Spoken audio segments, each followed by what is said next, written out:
Hello, everybody, and welcome back. It is Monday, November 29th, 2021, and you're listening to part 2 of episode 125 of the Can I Say Something podcast. I'm your host and a recluse with a juicy caboose, Damien. Joining me today is my beautiful boy, Derek McDuff. Today in the show, we'll be discussing with spoilers for everything, more discussions about the best show on television Succession, many more reviews of the most anticipated films of 2021. Right into the show, bicycle@gmail.com, bicycle on Twitter, subscribe on iTunes, Stitcher, Google Play, Spotify, rate and review on Apple Podcasts, tell a friend, family member, stranger. What's up, man? How you doing? I'm doing well, man. It's good to be back. I thought you might have died for a second there. I was like, oh man, where'd he go? I haven't heard any new episodes. Just stopped seeing your reviews on Letterboxd. Yeah. But it's good. It's good to know you're still among us. Yes, Among Us, yeah, exactly. Went down a deep rabbit hole of a video game called Escape from Tarkov.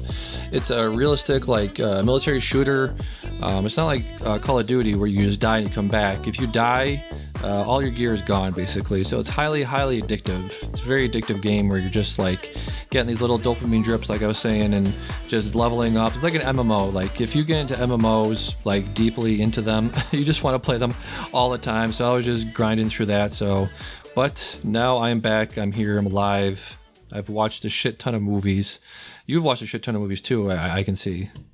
Yeah. I've been seeing a lot of stuff recently. Trying to get all the kind of best stuff of the year, and some not so great stuff too. But we'll go ahead into it. Yeah, it's that time of year. I've been getting more into the Oscar stuff in the past 5 or 6 years, and it is just ridiculous the amount of movies they put out at the end of the year, especially with COVID, where they had, stuff that was supposed to come out last year. Now they're trying to pile that on top of all the usual stuff. It's absolutely ridiculous, isn't it? It really is. Yeah, like you said it, really, because there's so much stuff that they didn't put out last year that now we're just getting everything. And with Netflix being the model they have, where they just put out a movie essentially I don't know, a couple movies every week. It's nuts. Yeah, it's ridiculous. I'm trying to keep up on the stuff. And also the thing that really grinds my gears, really pisses me off, is they have movies I see a couple on your list here that aren't playing around here. And it's like, where am I supposed to see this? I will literally give you $20, $30 to watch Belfast at home. I understand that's not optimal thing for Scorsese or any of these guys. I understand they want me to go into the theater, but it's just literally not available around here. I really wanted to see The French Dispatch. We got dumped on with about 8 inches of snow yesterday, so unfortunately wasn't able to make that showing. But I had to go. I had to drive an hour away to see that movie. And it's just just put it somewhere. If it's not streaming, I'll pay $20. Maybe not 30. 30's pushing it. I think 20's the sweet spot in terms of premium VOD. Do you agree? Yeah. I mean, I feel like 20 is even a bit much, but so it's after that, I don't want to go any higher than 20. That's ridiculous. After that, at that point, Yeah, it really is. So let's get into some of the stuff I've been watching. I watched Shang-Chi for the first time finally when it came to Disney Plus a few weeks ago, I believe. Has Simu Lee. I love Tony Leung. I just got the box set of Wong Kar-wai's box set, and basically, for those that don't know, Tony Leung is Wong Kar-wai's muse. He worked with him multiple times in the early '90s and in 2000 with what is that movie? In the Mood for Love. In the Mood for Love, thank you. Yeah, so really great actor. I've known him for a long time. I really think that, we're talking about blockbusters and big bombastic movies like this. They really do hinge on whether the villain is good or not, whether it's a charismatic villain, and you also have to sympathize with their motives in order for that to be an effective villain and to make the movie work overall. So I think that really helped a lot in this film. Do you think so too?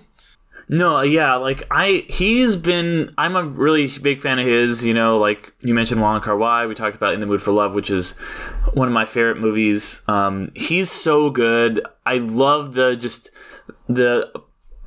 really interesting character that he brings, because he is you understand him, you like him, and because he was a villain, and then before the story even starts, he reforms, and then he kind of gets back into villainy again, and you see all this happen, how he kind of messes up his kids, and he's so, there's those kind of like one of those breaking down the scene type videos I saw a little bit ago where he kind of talks about how the character was originally written kind of more flat, but he flushed him out a lot. And I think it's Shang-Chi, and just especially because of him, was one of the best MCU movies that I've seen in a while. Definitely the best post-Endgame MCU thing I think I've seen, whether it be on the big or the small screen for sure. Yeah, definitely. When you talk about Phase 4 stuff, I would definitely put this up there. I might even put this up there in top 10 MCU overall. This was the fight choreography was incredible. Yeah. I think, again, talking about big action movies, you have to have really tight fight choreography. I think the actor themselves has to really get involved, deeply involved with that, and be good at it. So you're not constantly cutting around the actor that can't actually do the stunts. I think that really lended to a very believable world in here. Awkwafina is incredible. I love her. I love the farewell. I think she has amazing range. She's really, really funny. Michelle Yeoh is in this. She's really good in this. So yeah. One of the best things, like you said, with Loki, this and Loki are probably my top two things so far of Phase 4. Yeah, definitely. And I think, you brought up a good point where you talk about, them, having actual people who know martial arts and not having to cut around them and stuff, like something like Iron Fist, Yeah. Where what's his name? Finn Jones clearly was not a very good martial artist and just would also not put in the work. And it's a TV budget. So, for a lot of reasons, that martial arts show is very hamstrung.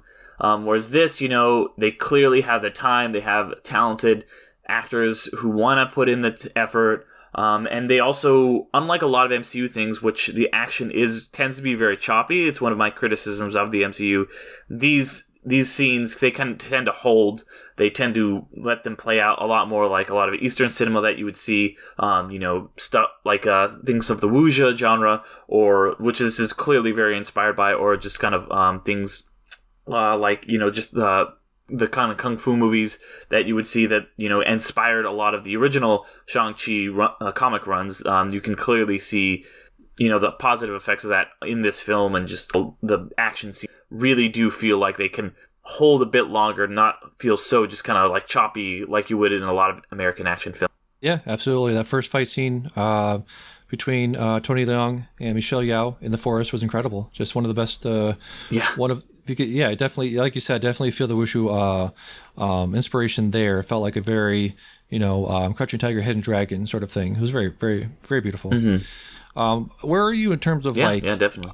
Where are you in terms of like the post-credit stuff? Are you like, okay, that was a little funny one, but you didn't add to the stuff? I feel like Shane Sheen, in terms of the Phase 4 stuff, did the best in terms of building the bridges between Phase 3 and Phase 4 by bringing in Bruce Banner and Captain Marvel, and I think Wong was there too. But just like, the Phase 4 stuff so far, in terms of the bridge building and the post-credit stuff, was pretty lackluster in terms of the WandaVision just had her looking through the dark hold book, and I just want to see more of like the old guard coming in and being like, hey guys, we see you, come into the fold, welcome to the family, hope you have fun. I just want to see more of that stuff. Yeah, no, like, yeah, that's absolutely right. I think I am getting kind of a little bit burned out on just, okay, like, we just told a story.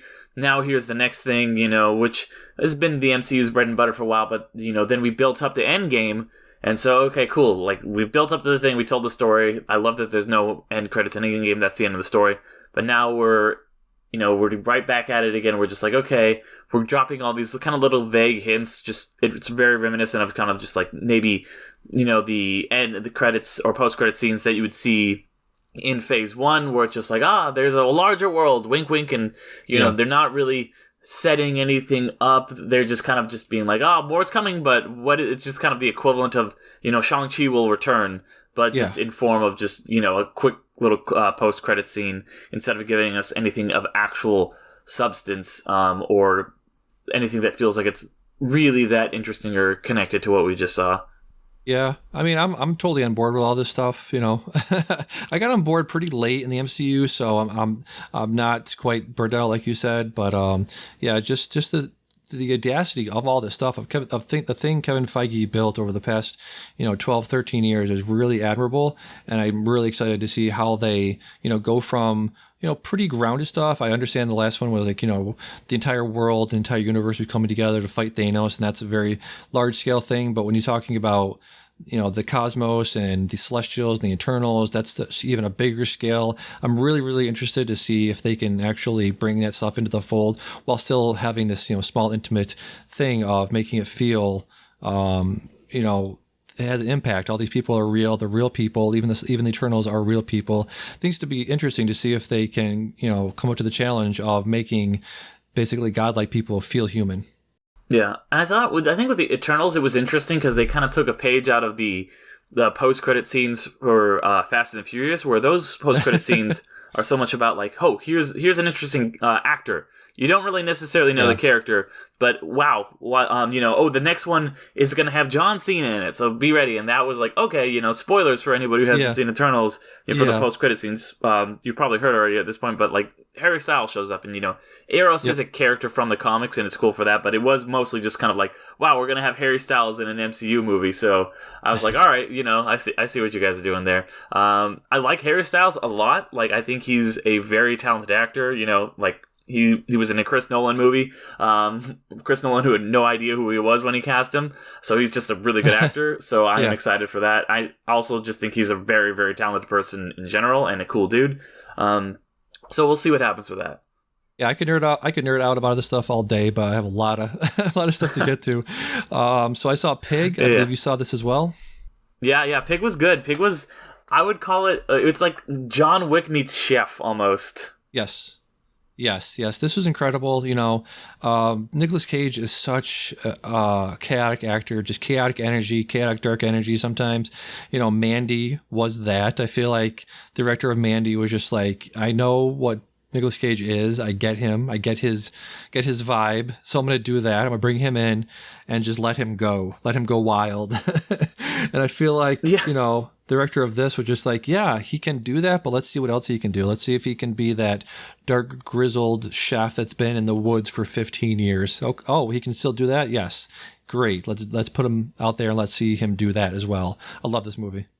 Yeah, no, I really, really enjoyed it. It's just kind of peak what you want to see from Cage, where he's so unique as an actor. He just kind of has this very, like, interesting, intense energy, and sometimes it's a little overplayed, but I felt like it was exactly perfect in this movie. Like, that was peak, just like kind of Cage, just like going on this emotional roller coaster, and it's just this crazy chef who's a recluse in the woods, and just what his life has been like, and you see this kind of emotional journey that he goes on, where he starts to form a bond with this kid, and just all this stuff. I really enjoyed it. I would recommend it to pretty much everybody for sure. Yeah, incredible movie. Alex Wolff was very good in that, played a very different role than he was in Hereditary, so I'm excited to see what else he can do. Yeah, no, I was kind of, the whole movie I was like, where have I seen this kid before? Oh, right, okay. Yeah. Next up, I saw King Richard on HBO. This is the story of Richard Williams, the father of the Williams sisters, Venus and Serena, and it's really, you first go into this, you're like, okay, it's a biopic. It's going to be about the Serena sisters. It's really not. It's really about Richard Williams himself and that guy, and it's very interesting that the Venus and Serena produced this and that they put their stamp on it, even though it's not a completely flattering picture of their father, right? Yeah, no, I thought it was, I did not think it was a very, I thought they were trying to kind of soften his edges a little bit, because I don't think the real guy was great, and I think they were trying to give kind of an honest portrayal, but like at the end be like, okay, well, he did all this stuff, but overall, he cared. But I was like, no, he seems like I was not redeemed at all by it. I did not find, like, when they try to kind of like be like at the end, like, oh yeah, but he was a good guy. I was like, no, like he is awful. Like, he just used people and just manipulated everyone around him. I forget her name, but the actress that played his wife, I thought was incredible. That scene they have, in the kitchen is an Oscar-worthy moment, I think, for Will Smith probably, but for her, just she knocks it out of the park. I thought she was incredible. Definitely, because I'm a big tennis fan and I always have been, and Richard Williams is a very, very controversial figure. And I think that they kind of nailed that. Just kind of his erratic, just kind of the way he kind of took advantage of his daughters, let's say, maybe. Like, he just kind of used them for fame and fortune, and just kind of like messed with everybody and messed with the media and took advantage of the coaches. And I have a lot of, let's say, conflicted feelings about that guy and the story. I really do wish for the movie it had been a Venus and Serena Williams movie, because I would love to see a movie about them, because they are very inspirational figures, who, their story deserves to be told. Definitely more than their dad. It's just like, oh wow, two of the most important women in all of sports. Well, how about the male figure in their life? I'm like, oh, all right, well, whatever. As a tennis fan, I thought it was a good tennis movie, though. Tennis movies are not good usually. Except for maybe Battle of the Sexes is the only one that I really enjoyed. There's some cool like references to Andy Roddick, and you get John McEnroe in there for a sec. I would have liked there to have been at least a mention for Arthur Ashe, given the subject matter. But it is what it is. Yeah. It's very interesting to see him, how he brought them through the system, right? Because he knew that the way the system is set up, basically to get these, highest level athletes through the system, is just play, do matches, make your entire life about the sport. And you see time and time again, whether it's kids burning out or athletes burning out in their 20s, 30s, or 40s, and then they just waste their money on whatever after they're done because they have nothing else to fall back on. That was really interesting and really insightful that he knew that. He saw that going forward. He had a very long-term view on their career. He knew that if he doesn't give them that background, that foundation to build themselves onto in terms of education and studying and things like that, then they will just probably end up a lot like all these other athletes you hear about that just retire very early and don't really do anything else with their lives. That was really smart of him to do all that. And it is, like you said, it is very controversial because to play a match means you're on TV, means sponsors are going to pay for you, means sponsors are going to make money off of you. And he knew that. Like that part where Nike comes in and like, we're going to give you $3 million. And like, no, how about no? Then the next day or whatever, like, now it's $4 million, now it's $5 million. It's very, very smart, but very, very risky, right? That she might have not, performed as she did the next day. Even though she did lose, they still gave her more money. But I think it was very, very smart of him to go the path he did go down. And it's one of those things where so many athletes, like I said, do burn out and do get into addiction, things like that. But a lot of them don't. So he did a very risky move there with the career plan and all that. But it is also very admirable to do that as well. Yeah. And I was just checking. So Anjanou Ellis is yes, who plays his wife. I think she definitely, deserves an Oscar. Will Smith, like this might be the chance for him to get his first Oscar. I think it's not going to be a super strong year in terms of best leading men, so he's probably got maybe as good shot as ever. And I think that definitely one of my favorite guys, John Bernthal, the Punisher. I think he kills it in this movie. I think he definitely also deserves a supporting nod. Yeah, you could definitely feel like there are some movies that are very Oscar baity. You feel like the person's just looking for an Oscar, and this is it's that, but it's a very good one of those. I do think I think Will Smith is one of those guys that's very hard to forget it's him. A lot of times, and he puts on an affectation in his voice, and he does these mannerisms to try to make you forget that he's him, but it doesn't quite work for me. But overall, I really did, enjoy his performance. And you said Anjanou Ellis, great. Like, again, making a figure like that, making that role, that wife role, that mother role that you always see as being the naggy person that's always, telling the person just give up or whatever, or just we got bills to pay, blah blah blah, do this, don't do that. It's very very different take on that kind of role. I thought that was very, very well done.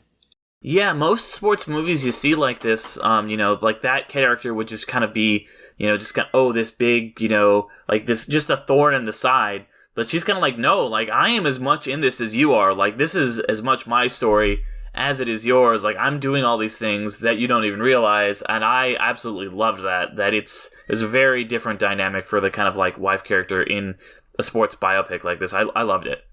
Yeah, very good. So next up, we got Hawkeye that debuted last week, or was it the middle of last week? Wednesday, right? They're doing Wednesday, Thursday releases now, I think. Yeah, I think Wednesday. Yeah, because it was right before Thanksgiving. It came. Yep. Tuesday, Wednesday, something like that. Yeah. So this got Jeremy Renner, obviously. Haley Steinfeld is amazing in this. Vera Farmiga, I don't think I even knew she was in this. I love her. One of my favorite actresses. Me either. I was like, was that Vera Farmiga? What the hell? Like, it just caught me off guard. And Lalo from Better Call Saul. I had no idea who was in it either. Yeah, I haven't seen that. I saw Breaking Bad. I haven't caught up with Better Call Saul yet, but yeah, I saw he was playing that great character. I guess I was telling my friend the other day, we're getting into kind of deep cuts in terms of Marvel stuff. The Eternals, I'm not really familiar with. The Black Knight that Kit Harington was playing in that film. Mm-hmm. I'm not familiar with. So we're really getting into the deep cuts in terms of the characters of the MCU. So like I said, Tony Dalton plays Jack Duquette. I guess he's a character named Jacques Duquette in the comics, plays swordsman. So obviously that's a direct callback to the scenes where he's doing fencing with Kate Bishop in that scene. So it's very interesting that we're just getting into all this stuff that I'm not super familiar with canon-wise in the books. Are you familiar with these characters at all? Not at all. Like, I mean, I know Kate Bishop. Like, I know the name, and I know she's kind of like Hawkeye's protege. That's it. Like, I had no idea who Swordsman was or like any of these guys. So it is kind of like uncharted territory for me. I have been trying to steer clear of like any spoilers or anything. I know that there's the big Matt Fraction comic that this is largely inspired by. I have not read that. So yeah. Yeah, this is great. I love that, Clint Barton, Jeremy Renner. I was watching a bunch of interviews with Jeremy Renner and Haley Steinfeld together, and Jeremy Renner just seems so uncomfortable in real life, and I feel like Clint Barton is a perfect, role for him to play because he is that guy, just very uncomfortable, very like, I'm just here to do my job. Don't ask me how I do it. Don't ask me to teach you, blah, blah, blah.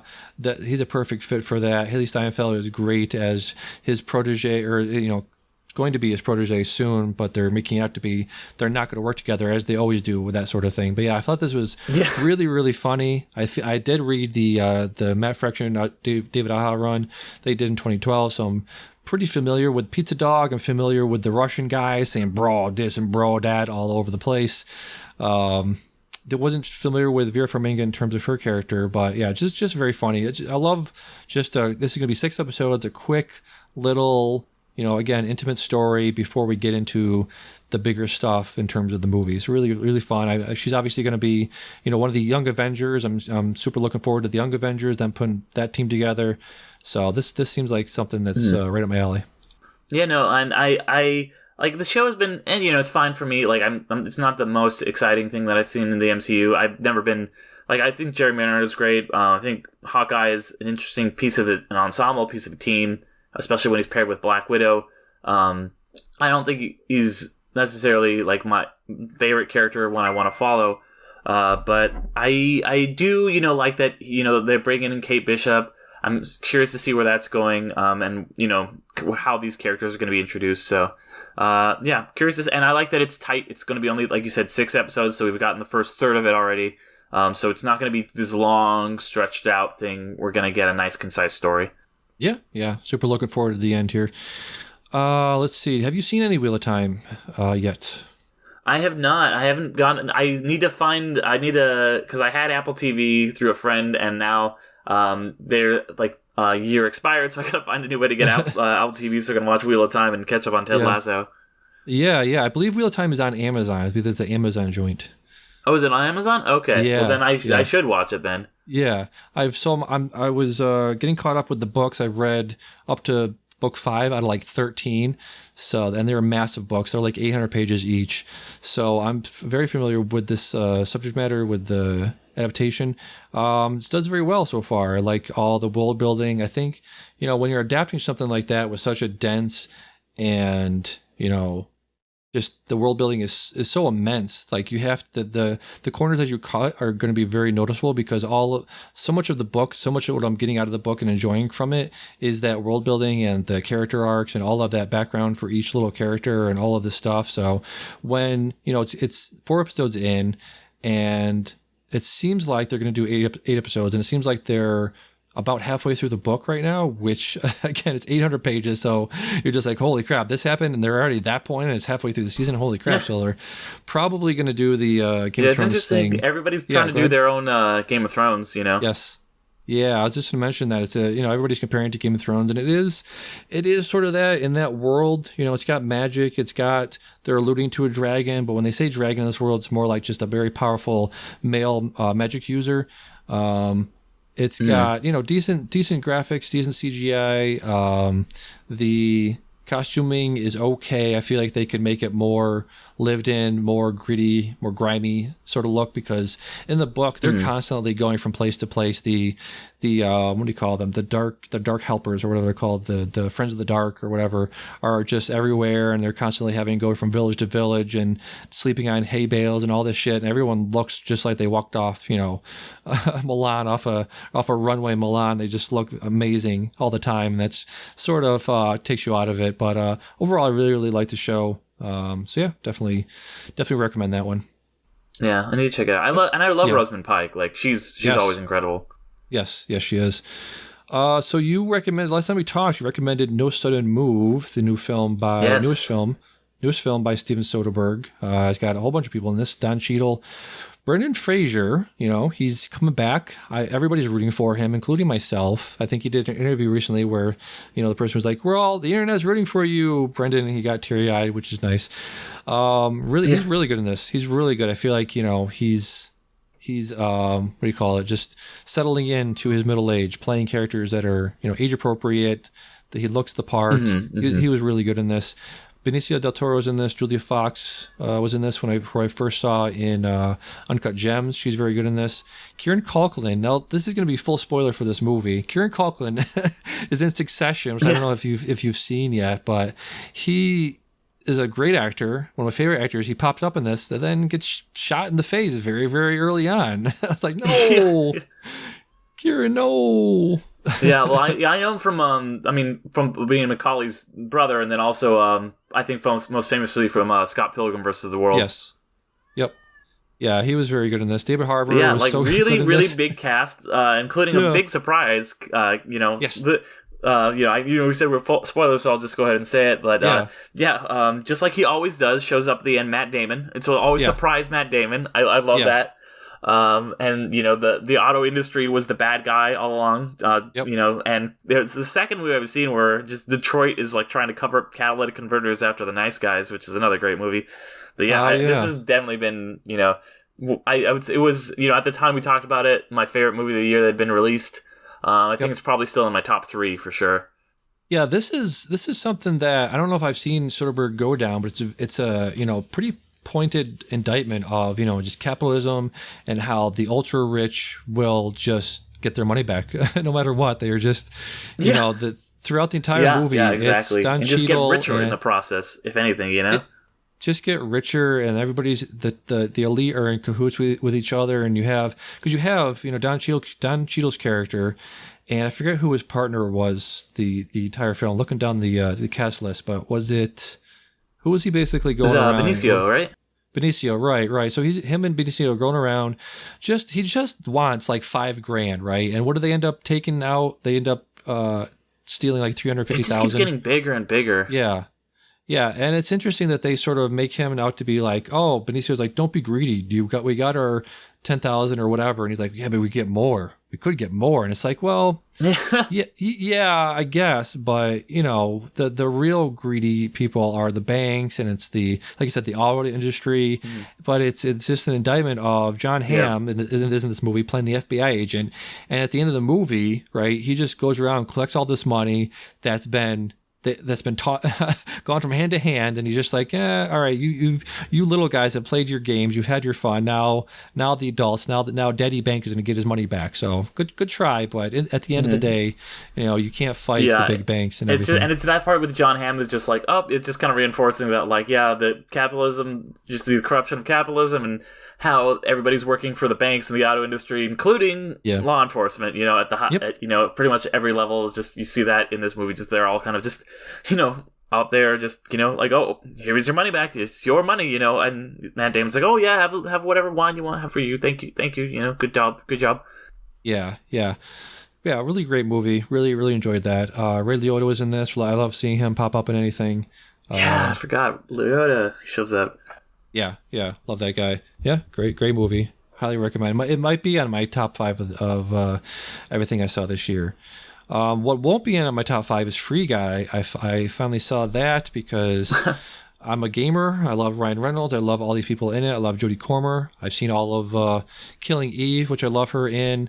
Little Rel Howery's in this. I love Joe Keery from Stranger Things. Taika Waititi is that fucking Taika Waititi. What else you can say? Channing Tatum is in this. Have you seen Free Guy? I haven't seen it yet. Yeah. I mean, I didn't see it when it was in theaters because I never felt like a rush. It was one kind of those things I was like, I'll see it when they put it on Disney Plus or Hulu. I had no real kind of rush to go out and see this one. Yeah, you don't need to rush to see this at all. This is terrible. Let me just name off some of these scripts. Let me name off some of the scripts that Zach Penn, the writer of this movie, has done. And so he did Elektra in 2005. He did X-Men 2, which is, I think it's better than people remember it. He did the Incredible Hulk screenplay, the first MCU Hulk movie. He did Ready Player One. So that'll tell you everything you need to know right there. He contributed to the first Avengers film, so not a great resume for this guy. For not a lot of good, writing DNA in this film, and it's like guys, you are marketing this to gamers, right? You want video gamers to see this as about an NPC in a video game. So right there, you're putting front and center a very kind of an obscure reference. If you haven't played video games, you don't know what NPC means. So right there, you are targeting this towards gamers. Why the fuck are you making a hacky joke like 4 or 5 times for this movie? Gamers are just people that sit in their mom's basement and play video games and are covered in Cheeto dust. Who are you? Are you like 1995 fucking Dennis Miller? What are you doing? Why would you make that joke? It's the same as terrible. Like the Big Bang Theory. You know how like the Big Bang Theory is like supposed to be, a comic, a show for, this kind of like subculture. But it really is just like, oh, haha, they're the butt of it. Like these guys are the butt of every joke. It's the same kind of thing as that. And, I mean, hopefully it doesn't have the, toxic masculinity overtones that the Big Bang Theory has. But it's still just like, it's not really a comedy for gamers as much as it's kind of like, oh, we'll get the gamers, but also we'll get everybody else who's in a gamer by making fun of the gamers. And, so me also being a big video game fan, that's discouraging to hear. It's terrible. And I would be so curious to know, to ask Ryan Reynolds or Channing Tatum or Taika Waititi, did you read the script? Did you get a script to this? Were you like, did you owe somebody a favor to do this? Did they offer you like a shit ton of money? Because these guys are very, very funny. Taika Waititi is one of the funniest people in the world. Like he writes, did obviously Thor Ragnarok and What They Do in the Shadows, and he's just a very funny person in general. And he's just regurgitating these terrible, hacky, flat jokes over and over again, and it is so awkward and so embarrassing to see somebody this funny and know what funny is, to be saying these lines with this vigor and this enthusiasm. It's terrible. It's because I just got Letterboxd Pro because I just there was the Black Friday sale, so it was like $12 to get a year. So I was like, fuck it, I'll do it. And I looked at it, and they gave me the option to like look at my directors by like highest rating. And my number one director by rating was Taika Waititi, because I've seen 4 of his movies, and I've rated all 4 of them at 5 stars, which were Thor Ragnarok, JoJo, What We Do in the Shadows, and oh my god, Hunt for the Wilder People. I don't know. There was one more. Oh, thank you. Yeah, Hunt for the Wilder People. I'll rated all of them 5 star. The only director I've seen that I did all those. The close second was Damien Chazelle. I've seen 3 of his movies, and I rated all of them 5 stars. But so he, like you said, he's absolutely hilarious, and I think it is one of those things where him being kind of an actor / director / writer, sometimes when it's his creative project, like, wow, this is pretty great. When it's not his creative project, you can kind of see like, oh, this is not as great. Nope. Avoid that quickly. So moving on, you saw Tick Tick Boom. This is a new film. First film directed by Lin-Manuel Miranda, starring Andrew Garfield. We got Vanessa Hudgens here, and I am not a musical guy. I watched Hamilton when it came out on Disney Plus. I really enjoyed that. I'm trying to dip my toe into the musical world. It's going okay so far. Tell me first, what did you think of Tick, Tick, Boom? I did not like it. Yeah. I am a musical guy, I guess. Like, I did musical theater. In high school, I was actually a theater major in college for a while, for 3 semesters, and then watching this movie reminded me how much I hated that entire world, and I hated all of those people, just how entitled everyone was, and how everyone thought they were the most amazing person, and just how annoying all of that could be, that entire just mentality. Yeah. I mean, and I know that it's a real person and this is real life, but also it was just like, hey, look at this straight white guy surrounded by very, very, like, interesting, diverse people, of all kinds of different backgrounds, and most of his, and like, there's this whole running current about, the AIDS epidemic and how that's affecting the gay community, but it's told through the perspective of a straight dude. Yeah. And, even he's idolizing Stephen Sondheim, who, is another old white dude who at the time was closeted. And, there's no indication in the movie that, like, he's not anything other than just another straight white idol for this guy. I don't, like, if you're getting into musicals, I think this is, not a good one to get. It's, some of them are tough. I won't lie. Like, there's not a lot of great, like, this is a Broadway, like, style musical. Like, you can watch, some movies are like, wow, this is kind of more of like, more of kind of just, like La La Land, I think, is a much more accessible and better film. When it comes to, like, a musical, it doesn't feel like it's a show, like a Broadway show. This feels like a Broadway show that just happens to be a movie. And I mean, Andrew Garfield, I didn't know he could sing. Like, good for him. But yeah, I had a lot of problems with this film. Yeah, I did too. I agree with pretty much everything you said. I think overall, if you come away from a movie that is musical centered and you don't want to play the songs afterwards, that's a problem. And I really didn't want to play any of these songs. None of them really had a catchy melody. I understand catchy melody is not everything, but I don't remember many of these songs from this. I think Boho Days was the only one that I really liked. And that preview of that trailer that had Boho Days in there got me on board. It's like, oh shit, this seems like a really, if all the songs are like this, they're very a cappella, very interestingly shot, very interestingly choreographed, I'm all in. And pretty much none of them lived up to Boho Days. Very conventional in terms of, I don't know how a musical song sounds, but it seems like that. I think we should mention, Stephen Sondheim just passed away just like, what, 2 days ago, I believe?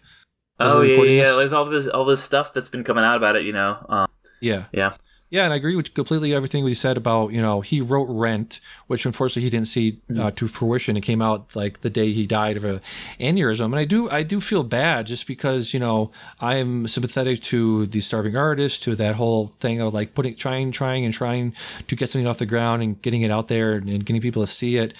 And he tried for 8 years to make Superbia or this. Tick, Tick, Boom is the making of Tick, Tick, Boom, which was a play based on him trying to write a play previously. And it's just, again, it's this like rushing nesting doll of this play about writing a play. I love movies about making plays, about making movies. Synecdoche, New York is one of my favorite movies of all time. What's his name? Not Andy Kaufman. I said this last time. It was only Andy Kaufman. Kaufman. Right. Charlie Kaufman, right? Charlie Kaufman, yeah. One of my favorite movies of his is Synecdoche, New York, which is so much about the writing process and about getting a play out there and about the process of doing that. And this is that too, but it's just so like, I'm broke, I'm living in New York, I have a shitty apartment, I'm working this job, blah, blah, blah. And it's just such a... I'm terrible to my girlfriend. Terrible to my girlfriend. And he's like, I'm tapping my finger on her shoulder as she's trying to make up with me. And it's just that story you've heard 1,000 times. And I don't think it has a new or interesting perspective on it. So, yeah. Didn't care for that, unfortunately. Yeah, and he's like, his friend, his gay friend is dying from AIDS. And he kind of has that super condescending line to him where he's just like, his friend is like, oh, well, you're in love, and like, I would give anything for that. He's like, why don't you do it? And he's like, it's gay. I'm gay, and it's the 1990s. Like, what are you talking about? Like, I have AIDS. He's just so like absorbed. It's that kind of starving artist, but so self-centered thing. Yes. That like the problems that everyone else doesn't matter. All that matters is your art, which as good as it is, you sacrifice all the lives and like don't care about anyone else's problems. I knew so many people like that as a theater major that I was like, I'm just dragging me back to like all these things that just like really bugged me in that world that I'm kind of glad I got out of. So there were some good things too, but there's a lot of negativity that came with that. Yeah. So unfortunately, I was looking forward to that, but fortunately, can't recommend that. Have you seen A Quiet Place Part 2? Sorry, what was that? Have you seen A Quiet Place Part 2? I have, yeah. I saw that one back when it first came out. It was one of the first movies I got to see in theaters, I think. And it's fine. It's like, this is a solid sequel to a very good movie. Like, it's not as good as A Quiet Place 1, I don't think, by any stretch of the imagination.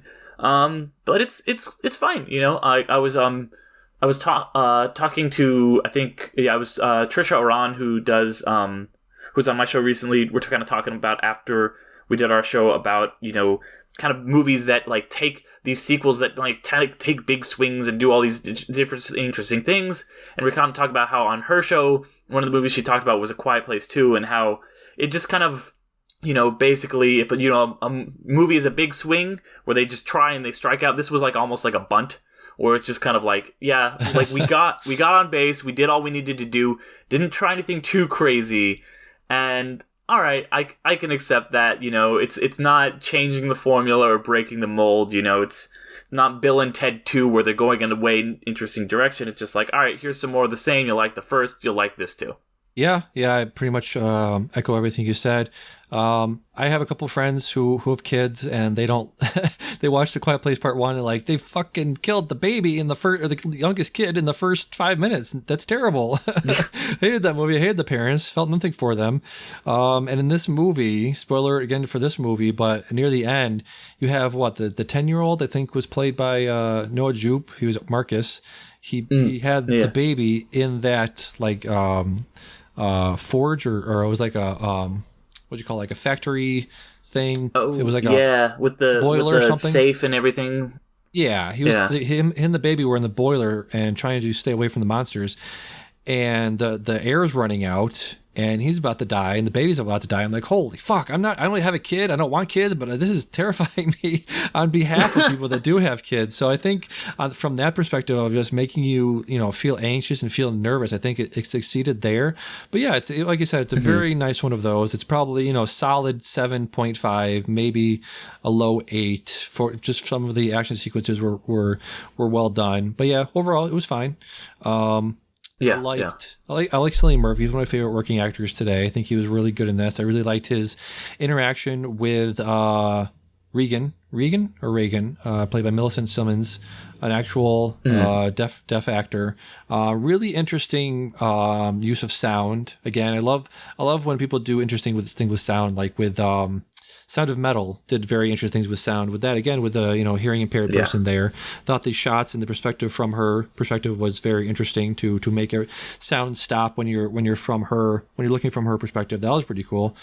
But yeah, just a pretty good one. I would recommend watching it. Yeah, absolutely.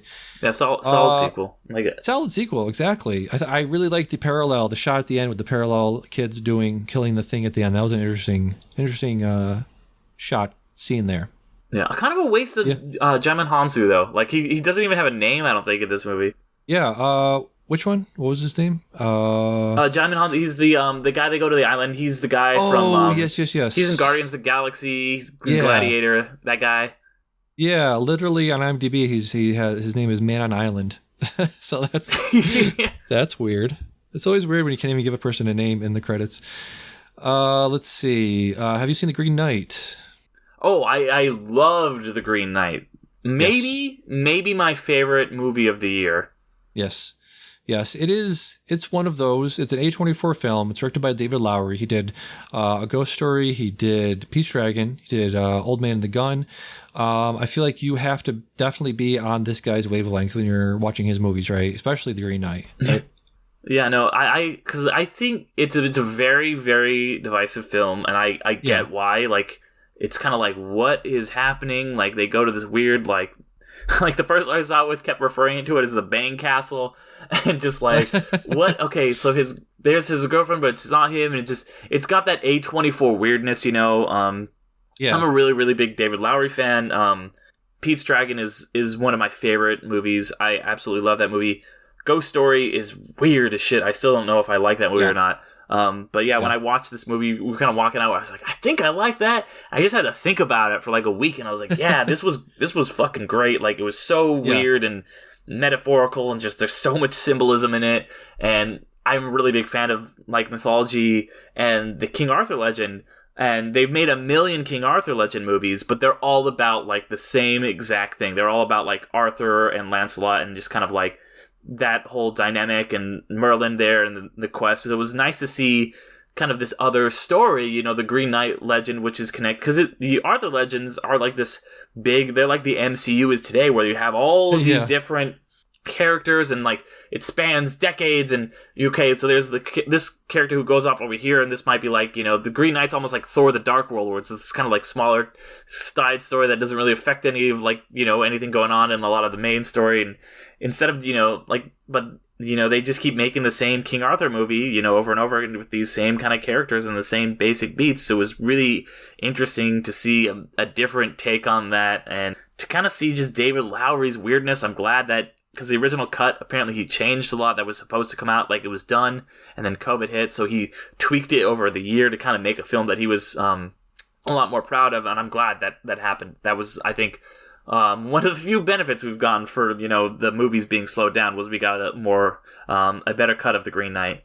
Yeah, he did an interview with Joanna Robertson for Vanity Fair, and he said he wanted to do an extended sequence to achieve something very specific. He said, quote, "I wanted to write an ending where his head gets chopped off, and that's a positive thing," he says.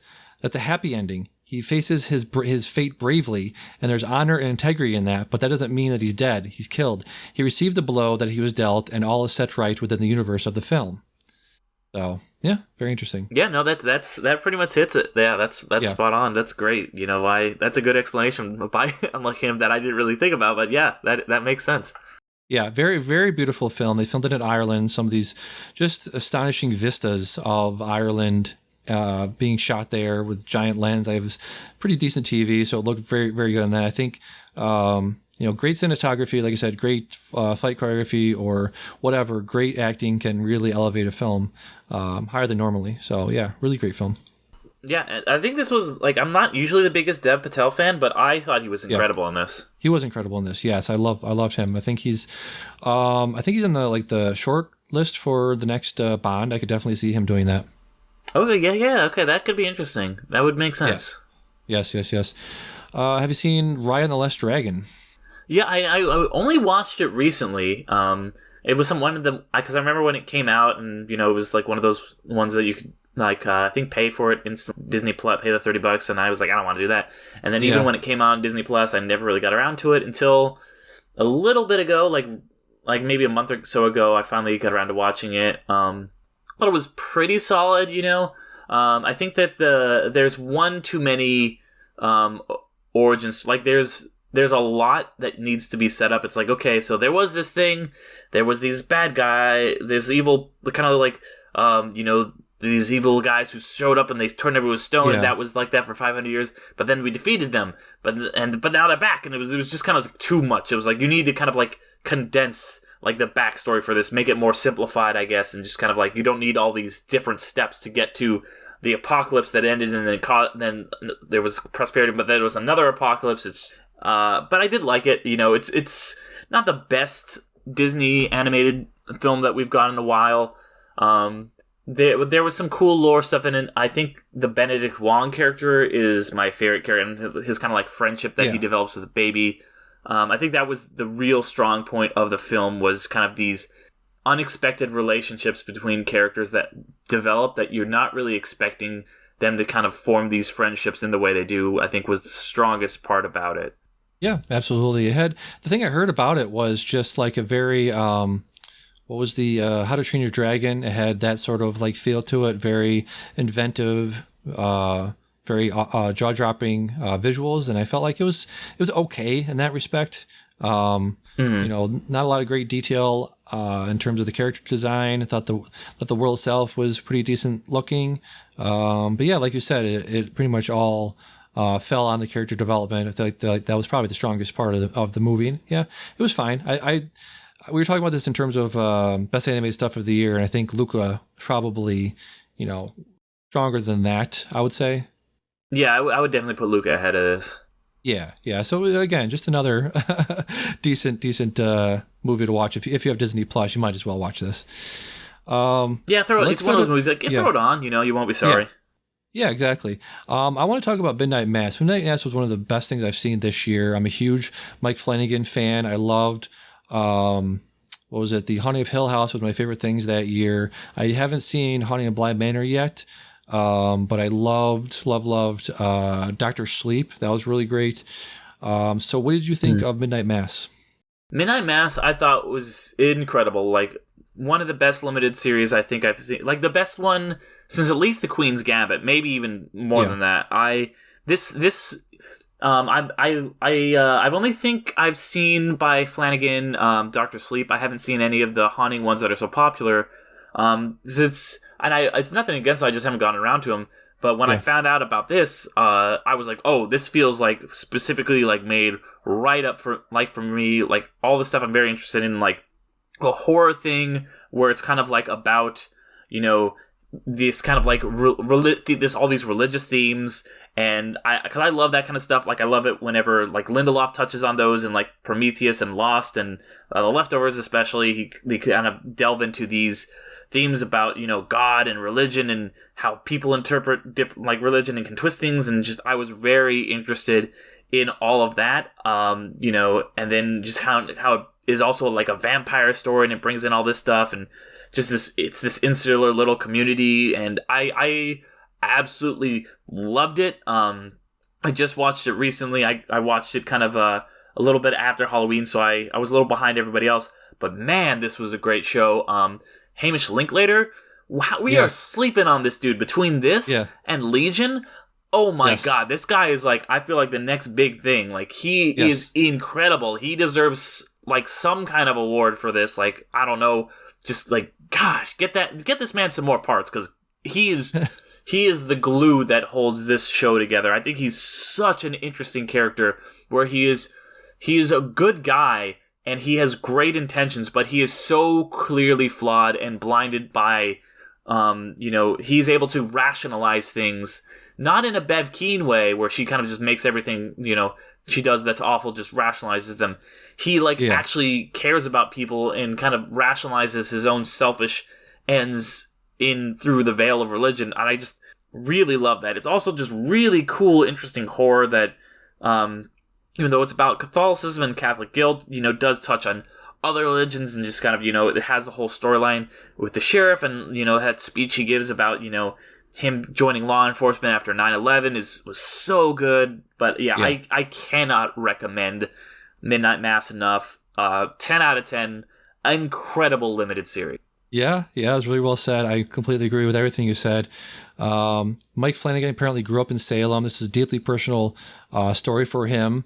I grew up, you know, basically, you know, that kid that your mom dragged you to church every Sunday. Until I was like 15, I was big enough to say no. I'm actually not doing that anymore.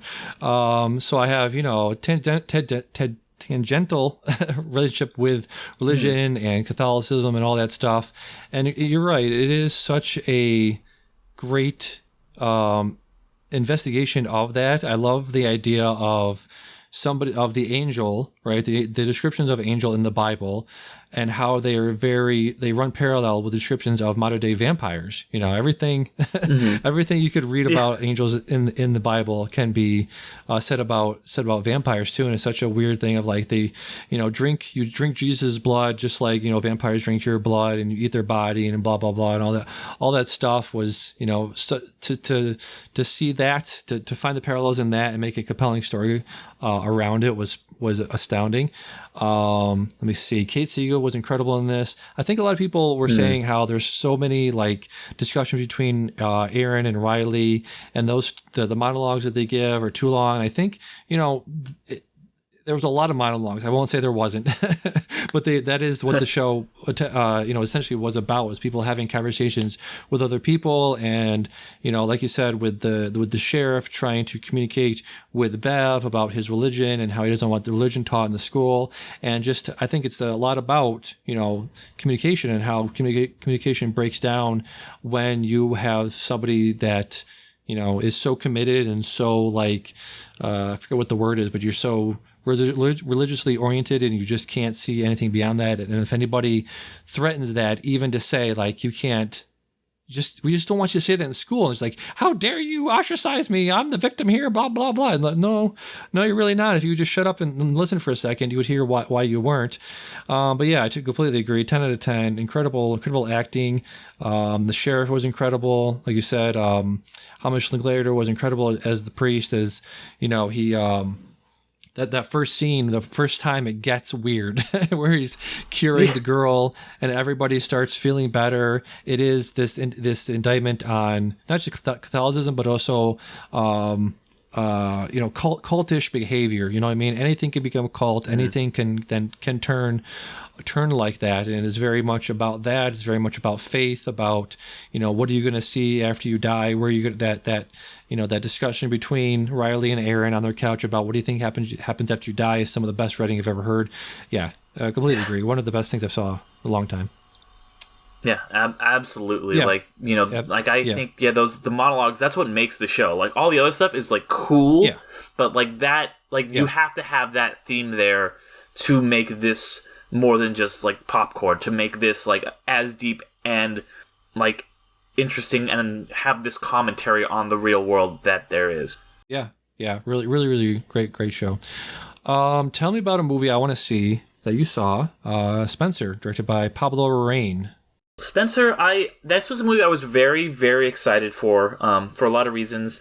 Obviously, I think that, the story of Diana Spencer, Princess Di, is very interesting. One of my early memories is she died when I was like 6 years old. So she's always just kind of been like, that's how I've known her. And for this to kind of focus on, another part of her life and just kind of her deteriorating marriage, I think is really interesting. Kristen Stewart, I think, is a perfect person to play her because I think she's a really good actor who makes interesting choices, and also she's been unfairly, like the same way that the media just like was horrible to Princess Diana, they have been equally horrible to Kristen Stewart, and so I thought that she was a very, very good fit to play this. I think that the supporting cast in this is really solid as well. But I was really let down by this film. I think that and it's also the cinematography. I will say this movie looks incredible. Like from the trailer, I all the shots, I was like, I'm very excited for this. I do like this. I'm forgetting the name of the cinematographer, but this person's work is always really good. But I think the weak link in this is the writing is just it's very, very heavy handed at all times. The movie feels like it's constantly at an 8, and it's constantly having Kristen Stewart act at an 8, and so that when things eventually go to a 10, you don't feel anything. There's nowhere for this movie to go because the tension is always so high and so uncomfortable, and I get that's kind of the point, but it doesn't, like, I would have really liked a more nuanced portrayal of Princess Diana. She just kind of just feels like, oh, this is a person that's clearly suffering from some mental trauma, and just kind of, it. And everyone, like, all the like little people like her, but I'm like, why? She's just kind of, just like she's just like constantly just kind of like going through all these things, and you feel bad for her, but I don't like the way it handles mental health, really. I don't think, or there's a scene that is, handles self-harm that I think is not handled in a very good manner. So I wanted so badly to like it, but I think that it is a victim of a very subpar script. Oh, that's unfortunate. So the cinematographer was Claire Mathon. She worked on Portugal Lake on Fire, Celine Sciamma's movie, and she also probably shot her new one that I really want to see called Petite Maman. So that's the cinematographer you're thinking of. And the thing I've heard, let me ask you about this movie. Johnny Greenwood did the score for this. How was the score for this movie? The score is incredibly unnerving. So I think it does what it sets out to accomplish, which is make you feel very, very uncomfortable. So I think that the score is also really well done. Yeah. Johnny Greenwood is one of these guys who's just cranking out scores after score. He did The Master. He did There Will Be Blood. A lot of Paul Thomas Anderson films. Him and Trent Reznor, I think, are making some of the best scores today. Definitely. Stephen Knight wrote Spencer. His resume is massive. He wrote Locke in 2013. Did you hear about The End of Serenity that he wrote? No, I've heard that it's wild and that it's like one of the worst endings of all time. Like I don't know what it is. I heard it's just like a twist that is just like, what is happening right now? I won't spoil it for you, but it is wild. He wrote that apparently. He wrote or is writing what is that show? Peaky Blinders. I love that show very much. So you said the writing doesn't support the movie very well. That's unfortunate because Stephen Knight seems like a very talented writer. So that's unfortunate. I'll probably still check it out eventually. Yeah, I hope you like, it might even be the director because, he's the same guy who did Jackie, which I haven't seen, but I heard it also kind of runs into a lot of problems with the way it handles its female protagonist. Yeah. Another one I'm really looking forward to see is Belfast, directed by Kenneth Branagh. Tell me what you thought of that. Belfast was fine. I really didn't have that strong feelings for it. It was kind of what I was expecting, which is like, okay, like, it's an interesting story. It's clearly very autobiographical of Kenneth Branagh's life, just him kind of growing up in Belfast. I think it handles it better than like Tick, Tick, Boom. But some really great performances in it. There's some tonal problems with it for me. Something that I had it compared to was Jojo Rabbit, which it is, it is this kind of like, it's through this kid, so there's this kind of like very naive lens that the movie is viewed through of this very serious issue. In, the case of Jojo Rabbit, it's the Holocaust. In the case of this, it's, Irish terrorists in the 60s. And, but I think that what works for Jojo Rabbit and why the tone doesn't feel as jarring in that is it will go from these kind of moments of childlike wonder to something very serious. When it does that in Jojo Rabbit, the Nazis are played like idiots. They are clearly stupid. They're clearly doing all these things that are dumb. They're the butt of the joke. So even when it shifts to something more serious, it's like, okay, the people perpetrating this are morons and we're making fun of them, like actively. Like that scene with all the Heil Hitlers with the Gestapo going around. It's really great. There's in this, it just goes from like a sense of childlike wonder to like, oh, here's a car bomb, and it just kind of like at any moment you could be really experiencing either. And it doesn't feel like it really transitions between that. There are some interesting characters. There's a kind of older female character that's kind of his friend that I think is a really cool, dynamic, interesting character. There's a reference to Thor, which I thought was wild. I'm like, wow, okay, really? Right. Kenneth Branagh directed Thor. That's interesting. Yeah. So overall, I'd say, I think it's worth checking out. Like if you're like, like me and you are like want to see all the movies that are in the running for Best Picture, I'd say it's worth checking out, but it's not one that I would rewatch probably. So when I first saw this and heard about, I saw a trailer, I saw pictures of it, immediately reminded me of Roma from a couple years ago. Does this actually feel like Roma in the movie itself? So I actually never saw Roma because I really don't like Alfonso Cuarón. So I couldn't say other than okay. It's about it. I guess like I see the parallels because on the surface like it's a black and white movie about this director's life growing up in this other country, So on the surface, I could see where you could definitely draw those parallels. Yeah. But it isn't quite live. Oh, okay. So you haven't seen it, so we can't quite say exactly. So I wouldn't really be able to compare. Wow. I'm not sure. Yeah. All right. So yeah, I'll probably still check that out. It seems like I gotta fill everything out now. Fill out all the Oscar contenders. Definitely. I'd be curious. Both this and Spencer, I'd be curious to hear what you think. If you liked him more than me, Belfast is fine. I hope you like Spencer more than I did because I wanted to like it, but it just didn't do it for me. Yeah.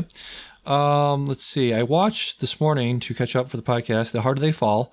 This is a Netflix film directed by Regina King, also starring Regina King and Idris Elba. What'd you think of this? Yeah, I really liked it. This is fun. It's not like a deep, crazy story or anything. It's just kind of like, hey, you know what? It is good. It is good to be like, there were a lot of black cowboys. There was a lot of really famous ones. We're kind of just going to put them all in the same movie, even though it doesn't make sense, and just kind of tell a fun, cool Western story. That's not insane, but it's cool. It's a good way to spend 2 hours. I really liked it. I liked a lot of the performances. Better than average movie, I would say for sure. I really like, some of these characters are Bass Reeves, especially after they talk about him a little bit in Watchmen. I've always been really interested by him. Just all these different kind of people. I like how it's almost completely devoid of any non-black characters. This is just a black movie set in a time where it makes sense. And I feel like in a lot of movies like this, you would kind of Django Unchained, you kind of shoehorn in the Christoph Waltz character and the Leonardo DiCaprio character. But this is no, the good guys are black, the bad guys are black. Everybody is, it's there's one scene where you go to the white town and it's so just it literally is the walls and stuff are painted white. It's this whole other world, and that just kind of drives home that there was this whole other world of people that existed in the Wild West that we never really see on film, and I really appreciated that. Yeah, absolutely. Again, watching this movie, I'm thinking about all, like you said, all those stories that either aren't being told or just are completely erased from history. It's such a shame because, just the past couple of years, I've learned about, Fred Hampton, learned about the freaking, what was it called? The Tulsa Race Massacre, all of this stuff that just America wasn't really that racist, or, all these people they want to take books out of schools and say critical race theory, were we really that bad? Yeah. You really were, actually. You were that bad and worse to many people, not just African Americans. The Native Americans, Mexicans, Irish at a certain point, Germans. Every freaking person that has come to America has had to endure just decades and centuries of just being kicked in the balls over and over again. It's terrible, awful. But yeah, this was really fun. I got to make a correction real quick. Regina King didn't direct this. She directed. What was it? I just had it pulled up. One night in Miami last year. I think she was just doing a press circuit. That's why I associated her with directing this. But it was actually James Samuel directed this. But yeah, she was fantastic in this. Apparently, at the end, obviously she's still alive, so it's going to be interesting to see if they did that shot to be part 2 coming down the pike. And I would absolutely be on board for it. I absolutely watch a part 2 of this. Yeah, that's actually very fun. Very fun little film. Yeah, fun movie. Yeah. Very, very fun. Yeah, but sometimes you just want a little fun movie to watch, little palate cleanser. Yeah. Let me talk about one thing real quick. The Kitchen Confidential was something that I've been looking forward to reading for a long time. Anthony Bourdain, I think, is one of the most interesting people that's ever lived. Really. So the way he just handles himself, he's one of these grizzled, old chefs from, I think it was the Bronx or Brooklyn. Very, very interesting person. He started his career out, I guess, in Provincetown. It's part of Massachusetts, but it's about as far from left side of Massachusetts that you can get. It's the tip of Cape Cod, basically. And that's where he started his career. I live in the western side, so it's about 4 hours from there. But very, very interesting guy, incredible writer, incredible speaker. I was almost in tears listening to this guy because, I think the rarest quality in people now, but also just in general, is empathy and compassion and the need to express that empathy to other people, to spread empathy to other people. And that's what he really did with this book and with his show, Parts Unknown, and No Reservations, of just sitting down with people and being like, we're really all the same. Everyone needs food, everyone needs water. So let me sit down, break bread with all sorts of people, all sorts of ethnicities and cultures, and do this thing for 15 years. And such a loss for the world when he died in 2018. So I actually read his book, very, very good book. Highly recommend Kitchen Confidential. It's about 8-hour book, very quick read, very fun read. An incredible life he led. Went back and watched some of the Parts Unknown. I think they're on Prime or HBO Max, one of them. I watched The Bronx. That was a very good episode. I'm from Massachusetts, so I watched the one he did there. He went to Provincetown, where he started his career.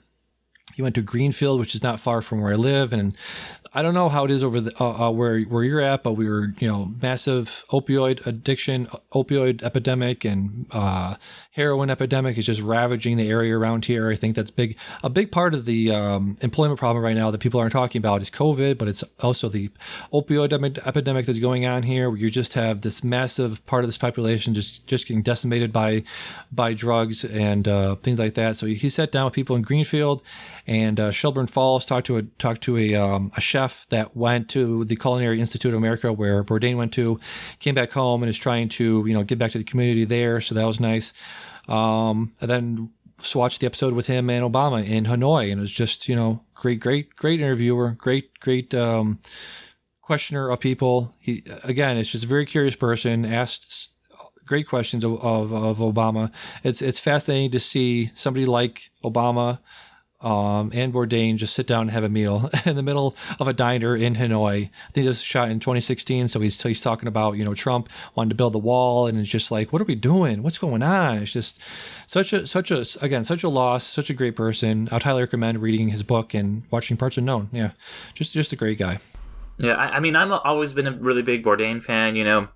I was a really big fan of No Reservations, and then Parts Unknown when he was doing that CNN. I remember just this quote when he was like, when we first started doing the show, it was kind of like about what people are eating, but it's kind of became about what people aren't eating, and just the empathy that he had.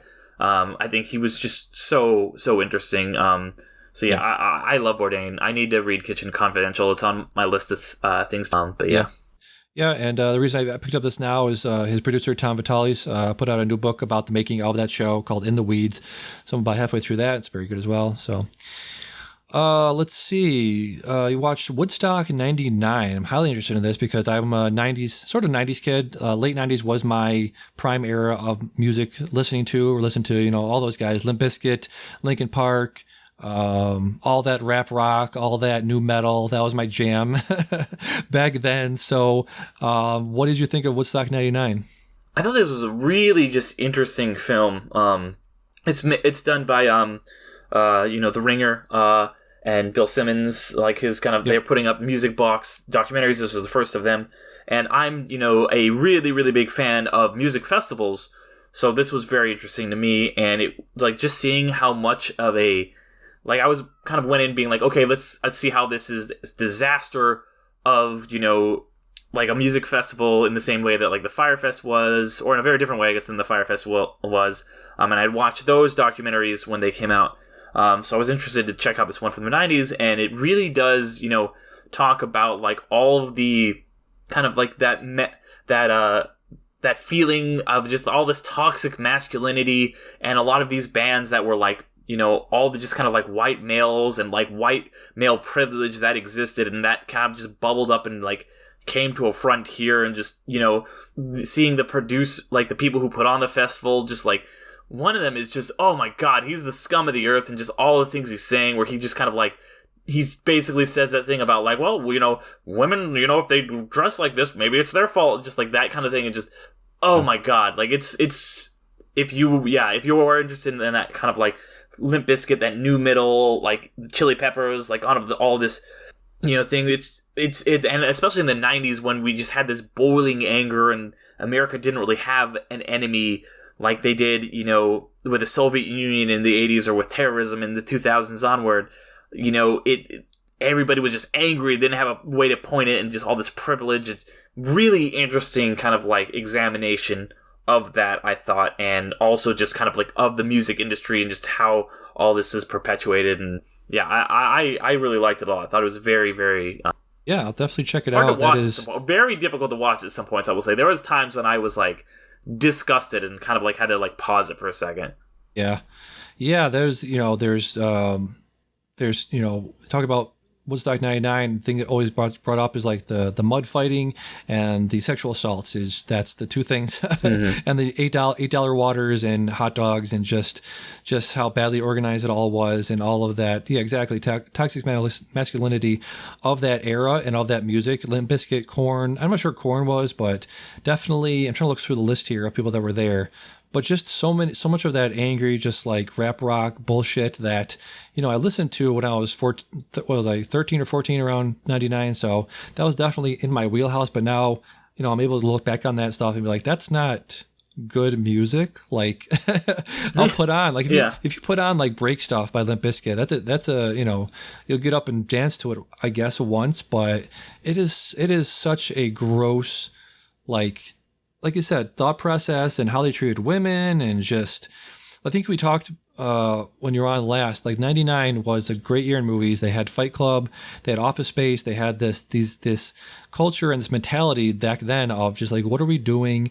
What does it mean to be a man?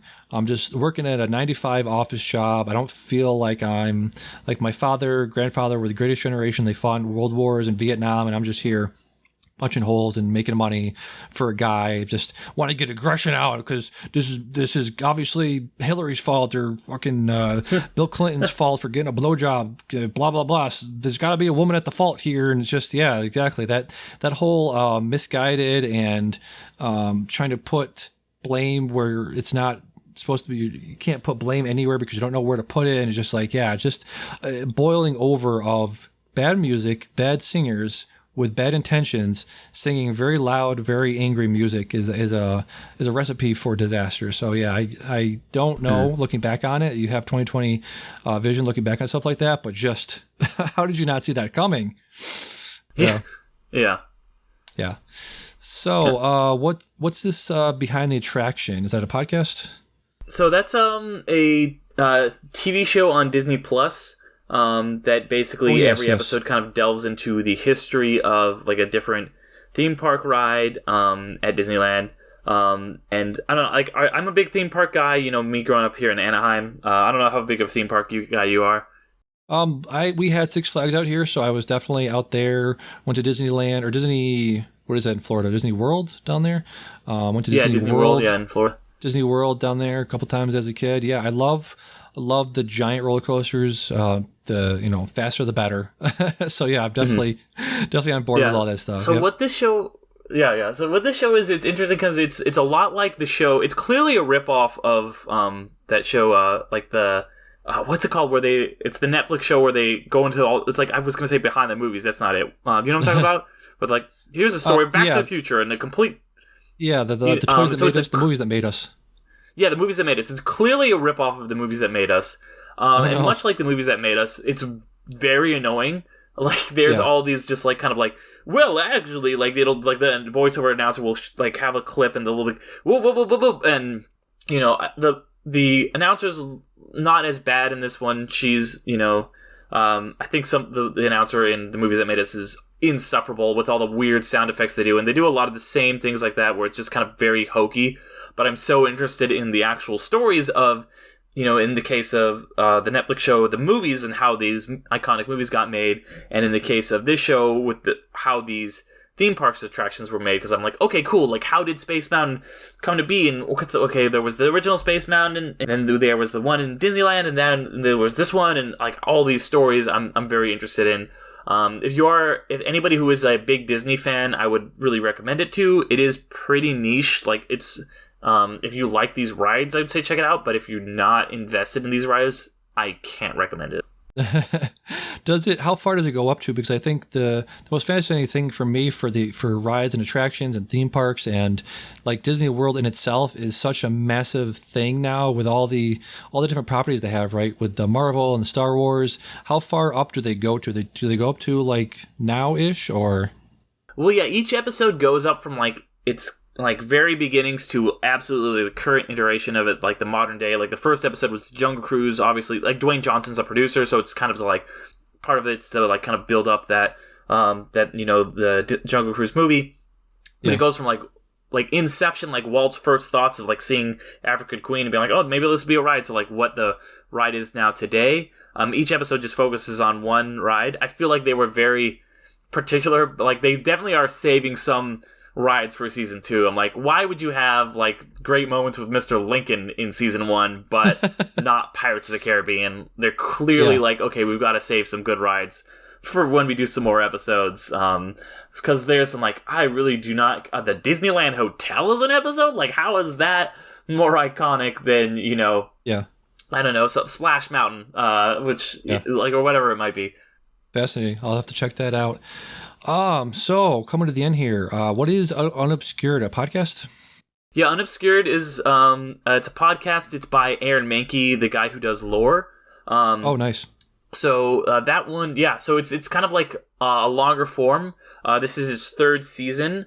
So each season kind of like focuses on telling an in-depth like story of like kind of this 3rd season and 4th season. But yeah, it's kind of this longer story. Like one of the seasons is on, the first season is on the Salem witch trials. There's a season on spiritualism. This one's on Rasputin and kind of like an in-depth history on Rasputin and the Romanovs and kind of like the decline of the Russian Empire. So if anybody out there likes lore at all or this kind of like spooky stories, I really like this a lot. Very nice. Yeah, I liked what was his first show you mentioned? Aaron Mahnke's. Lore. Lore. Yeah, Lore. Yeah, I love Lore. I'll listen to that a bunch of times. I am deep into mythology and legendy. What do you call it? The Loch Ness Monster, all urban legends, all that stuff. I've always been highly interested in that. So a lot of the ground he's covering is that stuff I'm super familiar with. So I sort of dropped off on lore for a while, but I'm sure it sounds like something I'll be highly interested in checking out. It's definitely really interesting. I like a lot of the others. A couple seasons up now, and unlike lore, which is good little tidbits, these are much more of a feast. Yeah.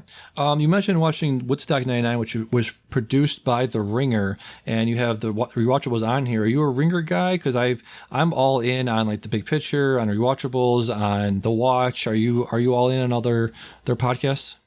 So I'm like just getting into it. I'm like kind of like, how did I not get into all this stuff before?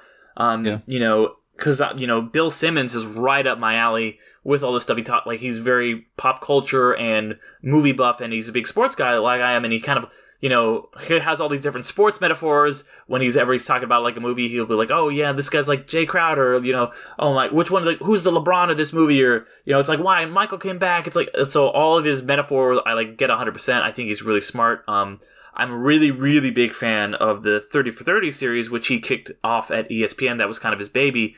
And, since then, leaving ESPN, he's gone on to kind of found The Ringer. So I'm getting into that. I'm dipping my toes in. I've been binging episodes of The Ringer. So I've just listened to like all these, I just listened to the Superbad episode because that's one of my favorite movies. And just listened to like Shawshank or the Jurassic Park episode that he did. I was listening a little bit of The Holiday to kind of prep my own podcast on that. So yeah, I've been really digging The Ringer.